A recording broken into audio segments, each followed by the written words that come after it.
नमस्कार दोस्तों, आज हम बात करेंगे सिख समुदाय के 7वें गुरु हर राय जी के बारे में। सिख धर्म के 7वें गुरु हर राय थे। वे अपनी कोमलता, आध्यात्मिक शांति और पर्यावरण के प्रति अपने प्रेम के लिए जाने जाते हैं। गुरु हर राय साहिब का जन्म कीरतपुर साहिब, वर्तमान पंजाब के रोपड़ जिले में 16 जनवरी 1630 कीरतपुर साहिब को हुआ था। कुछ ऐतिहासिक वृतांतों में 26 फरवरी 1630 की तिथि का भी उल्लेख मिलता है। वे छठे गुरु श्री गुरु हरगोबिंद साहिब के ज्येष्ठ पुत्र बाबा गुरदिता और माता निहाल कौर, जिन्हें माता अनंती के नाम से भी जाना जाता है, के छोटे पुत्र थे। गुरु हर राय जी का जन्म एक ऐसे समय में हुआ था जब उनके दादा गुरु हरगोबिंद साहिब मुगलों के साथ 4 प्रमुख युद्ध जीत चुके थे और सिख समुदाय एक योद्धा संत की पहचान के साथ विकसित हो रहा था। उनके बड़े भाई धीरमल थे, जो दुर्भाग्यवश अपने परिवार के प्रति विद्रोही रहे और मुगलों के साथ मिलकर अपने ही पंथ के विरुद्ध षड्यंत्र रचते रहे। गुरु हर राय जी का विवाह 1640 में अनूप शहर, उत्तर प्रदेश के भाई दयाराम की पुत्री माता किशन कौर से हुआ था। उनके 2 पुत्रों में से राम राय बड़े थे, जिन्होंने बाद में मुगल दरबार में जाकर गुरुवाणी के सिद्धांतों से समझौता किया, जबकि छोटे पुत्र गुरु हरकिशन जी को उनके आध्यात्मिक गुणों और दृढ़ता के कारण गुरुगद्दी का उत्तराधिकारी चुना गया। मार्च 1644 की बात है। गुरु हरगोबिंद साहिब जी ने अपने 14 साल के पोते गुरु हर राय जी को गुरु बनाया। यह फैसला रिश्ते से नहीं, उनकी समझ, दया और आध्यात्मिक परिपक्वता देखकर लिया गया था। गुरु हरगोबिंद जी ने उन्हें एक खास आदेश दिया, 2200 सशस्त्र घुड़सवार हमेशा साथ रखना, लेकिन कभी भी युद्ध की शुरुआत मत करना। गुरु हर राय जी ने इस आदेश को जीवन भर निभाया। उन्होंने सेना रखी, किला बनवाया, लेकिन शांति को सबसे ऊपर रखा। उनकी शक्ति इतनी थी कि बिना लड़े ही मुगल शासक भी सतर्क रहते थे। यही था सिख परंपरा का संदेश, ताकत रखो लेकिन दया के साथ। मोहम्मद यारबेग खान के विरुद्ध संघर्ष। गुरु हर राय जी ने कभी युद्ध की शुरुआत नहीं की, लेकिन आत्मरक्षा का सिद्धांत उन्होंने पूरी तरह निभाया। मालवा और दोआबा से लौटते समय मोहम्मद यारबेग खान ने 1000 सैनिकों के साथ गुरु जी के काफिले पर अचानक हमला कर दिया। सिख सैनिक संख्या में कम थे, फिर भी साहस और रणनीति से हमलावरों को पराजित कर दिया। मुगल सेना को भारी नुकसान हुआ और वे पीछे हटने को मजबूर हो गए। ये घटना दिखाती है कि गुरु हर राय जी की शांति कमजोरी नहीं थी, बल्कि न्यायपूर्ण आत्मरक्षा थी। पारिस्थितिकी और पर्यावरण संरक्षण। नौलखा बाग और वन्यजीव अभयारण्य। गुरु हर राय साहिब को आज ग्रीन गुरु भी कहा जाता है। बचपन में एक बार वे बगीचे में टहल रहे थे। उनके घेरदार चोले से कुछ कोमल फूल टूट गए। ये देखकर बालक हर राय जी बहुत दुखी हो गए और उनकी आंखों में आंसू आ गए। तब गुरु हरगोबिंद साहिब ने कहा, परमात्मा की रचना की सेवा ही परमात्मा की सच्ची सेवा है। चोला बेशक बड़ा पहने, लेकिन संभाल कर चले। इसके बाद गुरु हर राय जी हमेशा सावधानी से चलते थे, कभी बिना कारण फूल या पत्ती नहीं तोड़ी। उन्होंने अपने अनुयायियों को भी प्रकृति की रक्षा करना सिखाया। आज भी सिखों की सर्वोच्च धार्मिक संस्था अकाल तख्त गुरु हर राय साहिब के गुरुगद्दी दिवस को विश्व सिख पर्यावरण दिवस के रूप में मनाती है, जो उनकी पारिस्थितिक विरासत को वैश्विक स्तर पर जीवित रखता है। आयुर्वेदिक विज्ञान और चिकित्सा। दारा शिकोह का उपचार। गुरु हर राय साहिब ने कीरतपुर में एक आयुर्वेदिक चिकित्सालय बनाया था। यहाँ सभी को निःशुल्क इलाज और दवाइयाँ मिलती थी। इस औषधालय की प्रसिद्धि तब और बढ़ी जब मुगल राजकुमार दारा शिकोह गंभीर रूप से बीमार पड़ा। शाही हकीम भी उसका इलाज नहीं कर पाए। तब शाहजहां ने गुरु हर राय जी से मदद मांगी।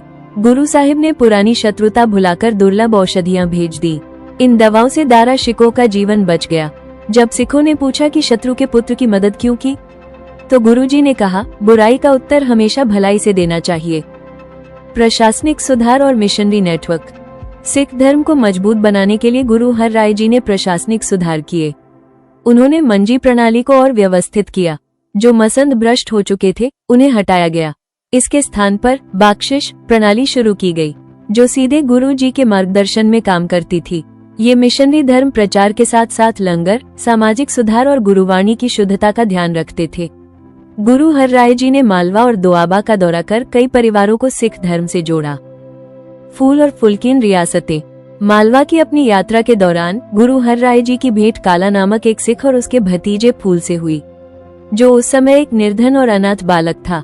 गुरु साहिब ने उस बालक की विनम्रता और सेवा भाव को देखकर आशीर्वाद दिया। इस बालक के वंशज सदियों तक शासन करेंगे और उनके घोड़े यमुना नदी तक पानी पिएंगे।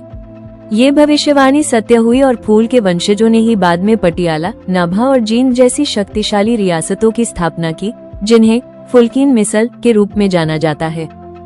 औरंगजेब का उदय और सिखों पर दबाव।